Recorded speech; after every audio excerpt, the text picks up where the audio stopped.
What's up, bitch? Stay tuned. We're going to talk about why millions of people are strung out on fentanyl and trank and all types of other drugs and dying in the streets. Quick video. Let's get into it.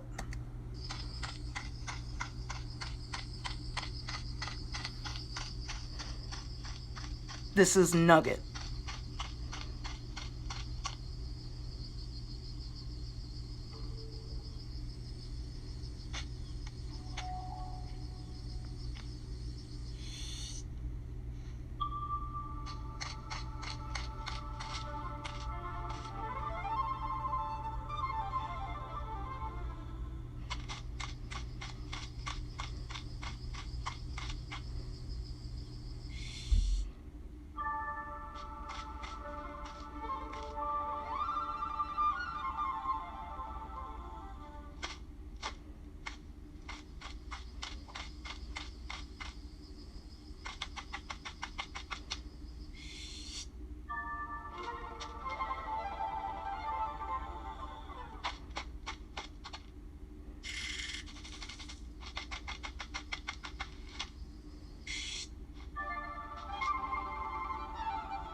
Okay, I drew just a basic diagram of a brain. I'm not going to get into all the other, pieces or whatever.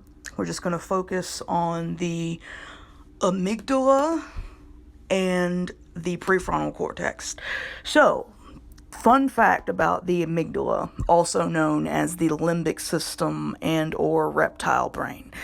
This part of your brain controls all of your human survival instincts.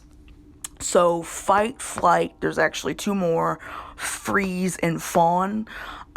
This part of your brain is responsible, like you don't even, it accounts, it plans 10 seconds in ahead always to protect you. Or for example, if you touch a hot stove, you don't need to sit and think with your prefrontal cortex, oh shit, I need to move my hand from burning. Like you just automatically reflex before you can even think about it, because this part of the brain is always ahead of you, will hijack everything to protect yourself. Now, another fact about the amygdala, it produces dopamine in the brain. And that is, essential. That's important to remember, because your brain is trained to survive based off of the release of dopamine, but your amygdala will fight and follow or choose whatever is going to give the most dopamine, the most reward, reinforcing your mind that this is a good thing to do for our survival. Now, the amygdala naturally produces roughly on average, everyone Americans, like without a depression or whatever, 50 to 60 units of dopamine a day, just on its own, the neurotransmitters. That'll happen by yourself. Now, maximum though, before any drug use, if you win the lottery, if you have the best sex in your life, if you, eat the greatest food, your brain, the amygdala, maxes out at 100 units of dopamine naturally a day. But that's under, those things I just said. Now, addicts, these drugs, fentanyl, meth, you name it, crack, they artificially generate dopamine. And the reason that it's so bad is because when you do drugs like fentanyl, it destroys all the neurotransmitters in your brain so that you cannot naturally produce dopamine, which you need to not be depressed and not be in pain. So when you smoke fentanyl, for example, I was a fentanyl addict.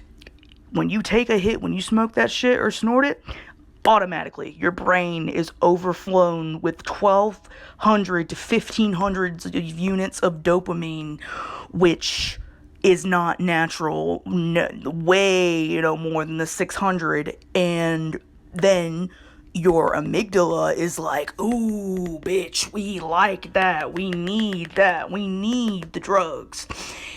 And, basically, the more drugs you do, the more you develop tolerance, which means that you need to do more and more drugs. As we saw in the video with Nugget, you need to do more and more. And when you don't have the drugs, to satisfy your tolerance or your dependence on these artificial drugs that that you destroyed your neurotransmitters with, you are in pain and you literally, withdraw or die, whatever. Now, let's move over to the prefrontal cortex. This part of the brain is responsible for your emotions, your morality, your weighing pros and cons, your decision making. And, that's different for everybody. But this is, before drugs or anything are introduced into the picture, this is what's running the show in your brain that controls everything and, makes your decision making. But what happens is when you do drugs, once your natural capacity, is wiped out to make the dopamine that is the incentive, the catalyst behind all of your behaviors to survive, to make responsible decisions, to resist your baser impulses, your baser survival instincts, it is wiped out. This part of the brain cannot function, if you fuck it up with drugs. So then what happens is, this part of the brain hijacks your prefrontal cortex, and then your limbic system, your survival, part of your brain starts calling all the shots. So you need rent money, to pay your bills. No, bitch, we need that crack. Your kids need to eat. You need to spend this money on the food for your kids. No, we need to sell our car, pawn it because we need more drugs. We feel nothing without the drugs. We are miserable. We are in pain. It's not good. I've got to go to work, in the morning or whatever. No, I'm going to go out and do, so you understand what I'm saying. The drugs destroy, I'm sorry, this is, I didn't practice, so it's a little, I'm stuttering, I'm rambling a little bit, I'm trying to stay on track, but you understand what I'm saying. The brain is not made to process this much dopamine, especially these synthetic chemicals. It doesn't know what to do. And so then, but once you start, and get hooked, you cannot stop on your own. Your amygdala literally hijacks and takes control of your whole brain, and your whole behavior and everything. And that's why you have to go to treatment, be sequestered in rehab where you cannot get it because you cannot stop. It's not you that you want to fix your life. You want to get off the streets, but you can't, because of your chemical dependence in your hijacked reptile brain. And then what happens? You end up like this. And then all of society demonizes you and hates you, and you get no resources because people say it's your fault. And many people start drugs or do drugs for many different reasons, but it's not always a choice, or maybe you just one time for peer pressure or whatever. No. These people are sick and they need help. Hope this helps.